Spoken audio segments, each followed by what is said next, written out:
is wellness possible for? Is wellness reserved for the person who practices yoga, eats a plant-based diet, and mindfully manages their stress? What about the person with type 2 diabetes, heart disease, and hypertension, who has struggled with their weight, who experiences complications from invasive yet life-sustaining medical procedures? How about the person with anxiety and a high degree of intelligence, who lives every day in chronic pain and has become increasingly dependent on opioids?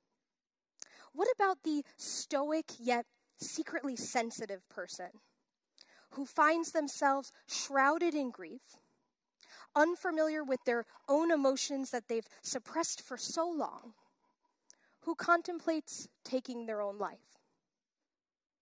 Perhaps the people I've just described to you are familiar in some way.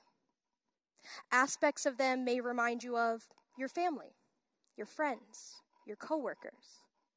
Perhaps one of them is just like you. And I should know because, well, one of them is me. And the others, well, they're my immediate family members.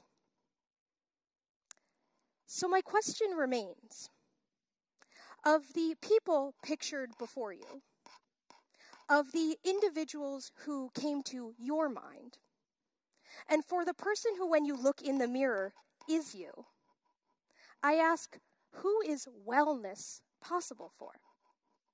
The answer is every single one of us. In all of our humanness, with the complexities and considerations that make us uniquely who we are. No matter what events may be transpiring in our lives, the situations, the circumstances, the reality is that wellness is always possible.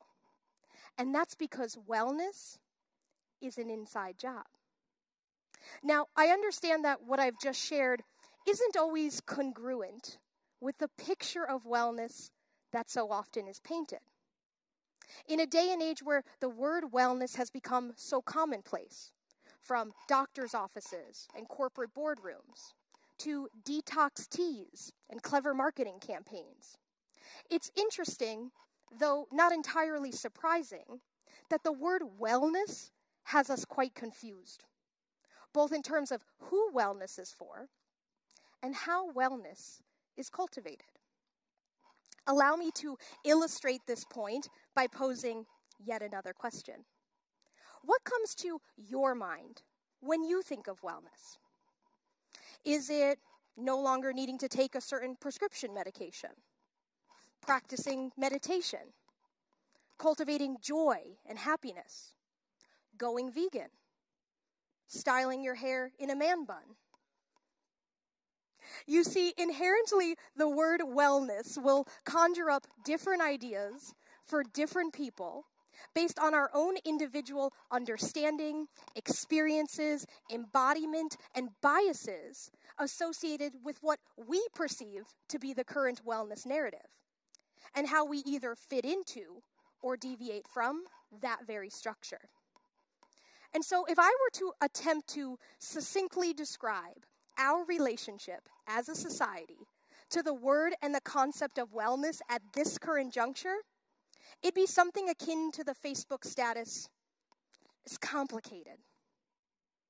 And this is because in a world defined by extremes, wellness is no exception. You see, a swing of the pendulum in one direction leaves us to navigate a seemingly unregulated world of natural products and quick fixes, where we're constantly assured that wellness is just a few easy clicks, payments, celebrity secrets, and cold-pressed juices away. Whereas a swing of the pendulum in the other direction has us turning to trusted professionals and experts, those with advanced degrees and a high level of knowledge, particularly about illness and disease, who are quick to take the reins on our own health and to simply dismiss wellness altogether as being woo-woo. Because quite honestly, it would be easier for them to do so than to be confronted with the reality of what makes us human, the interconnectedness of body, mind, and spirit. And how this, along with other factors such as social institutions, public policies, and even the zip codes in which we live, all together impact our health. And so, as this pendulum just continues to swing back and forth between these two polarities, we have this opportunity to stop and ask ourselves, how's all this going for those of us who are seemingly just along for the ride? Well, if you take a moment and turn to the person sitting next to you, statistically speaking, one of the two of you have at least one chronic disease. This to me sort of feels like a more somber, less desirable version of an Oprah giveaway. Like you get a chronic disease, and you get a chronic disease. But the truth of the matter is, it's actually no laughing matter.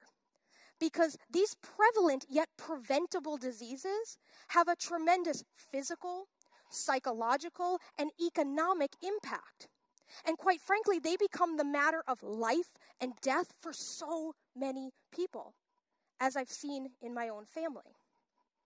So at a time where chronic disease rates are on the rise, and where companies are doubling down on selling our wellness to us and posting large profits in the process, and where professionals are just dismissing our wellness altogether, it seems to me that it's time we take the power back, where we recognize that wellness isn't found outside of ourselves, in a particular product, expensive program, or in the perfectly curated compilation of photos that line the pages and profiles of Instagram, where we recognize that we are more than simply body parts, budding diseases, and broken remnants of human beings, but rather that our unique characteristics, complexities, and considerations do, in fact, impact our health in measurable ways. Ways that are supported by science, yet are often not presented in the narrow perspective of health, healthcare, and even health education. And so, my friends, let's reclaim wellness. The word, the philosophy, the foundational framework for the very way of life that enables us to flourish and to thrive. But now the question becomes, how do we do it? And for me as a professor, the best way I can think to do that is with a trusty dry erase marker in hand. If you'll indulge me. Let's start first by just getting on the same page of what wellness actually is all about. And the best way we can do that is with, I think, something we can all agree on, which is when we think about wellness, death would inherently be considered less than living well. Now, it didn't take me earning a doctoral degree to arrive to this conclusion. Rather, it would inherently be difficult to live well if you're, well, not living. So if we can agree that wellness happens somewhere in the opposite direction of particularly preventable and premature death, now we can get into the details of where does wellness actually occur. Now, for many people, the thought that comes to mind is that wellness happens at a particular point, which I'm going to mark right here. And this point is often described as the place where there is no discernible disease or illness.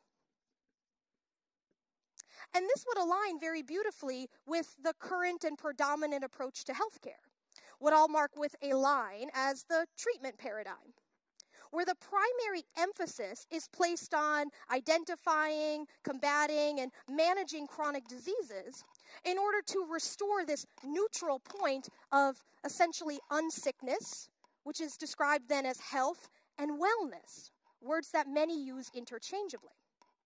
The challenge, however, with this limited perspective is that it doesn't quite align with the definition of health as put forth by the World Health Organization. You see, since 1948, the WHO has defined health as a state of complete physical, mental, and social well-being, not merely the absence of disease and infirmity. So with that definition in mind, we can start to perhaps conceptualize that wellness occurs not just at this neutral point, but that it extends far beyond it. This would align with the definition of wellness given by Dr. Halbert Dunn over 6 decades ago, in which he described wellness not as this relatively flat and uninteresting state of unsickness, but rather as this fascinating, ever-changing panorama of life itself, in which we're invited to explore its every dimension. Dimensions like the physical, mental, and social aspects included in the WHO definition, but also other aspects like the emotional, environmental, occupational, and spiritual components, those which are included in many other well-established models of wellness from the National Wellness Institute and the Substance Abuse and Mental Health Services Administration. So with this picture painted of this conscious, self-directed, multidimensional state of existence, well, now we start to further conceptualize wellness, or as Dr. Dunn referred to, high-level wellness. You see, the arrow noted here is that wellness is not a destination. It's not a place we arrive to. Rather, wellness is an active process by which people become aware of and make choices toward a more successful existence, to quote the National Wellness Institute directly. So you'll see here that the picture that I've actually drawn for you, can't take credit for it because this is actually the illness-wellness continuum. It's one of the most widely accepted models of wellness that was put forth by Dr. John Travis in the early 1970s. What's particularly important, though, to note in this visual is that just as there are many degrees of illness, so too are there many degrees of wellness. And that ultimately what's most important is that it doesn't matter where you start, because wellness doesn't happen at a point. Wellness is possible anywhere across this continuum. So it doesn't matter your particular starting place. What's more important is which direction it is that you're facing. And so with this concept of wellness in mind, we can consciously choose to orient our internal GPS in the direction of wellness, where in doing so, we begin to firmly position ourselves back in the driver's seat of our own experience, the place we've always belonged. No longer feeling like a backseat passenger in a car that is just constantly careening out of control. Rather, with our hands firmly positioned on the steering wheel of our own lives, we can recognize that although we can't always account for the conditions of the road which we travel on, nor can we always anticipate the weather that we'll experience along the way, we can always choose how we perceive and in turn how we proceed in navigating the next stretch of road ahead. Because you see, ultimately, the way we think about our health and our lives affects the way we feel and the way that we act. Now, this interplay between thoughts, emotions, and behavior isn't my personal opinion. Rather, it's the basis for effective, evidence-based cognitive therapies, those stemming from the work of psychology greats like Dr. Aaron Beck and Dr. Albert Ellis.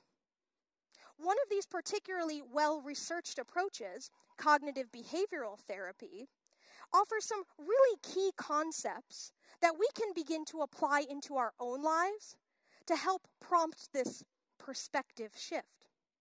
And the way that we can remember these principles is with the 3 C's. We can catch our thoughts, we can check those thoughts, and if warranted, we can change those thoughts.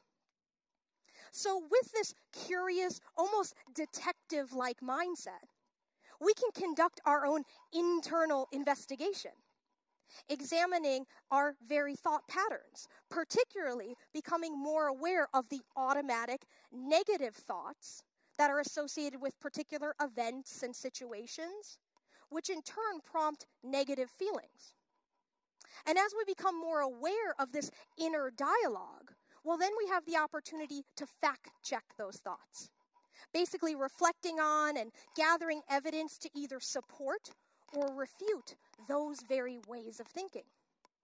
And if we deem that those thoughts are not particularly accurate nor helpful, well, then the opportunity exists to change those thoughts, developing more helpful and rational ways of thinking about particular events and situations so that our experience with them begins to change.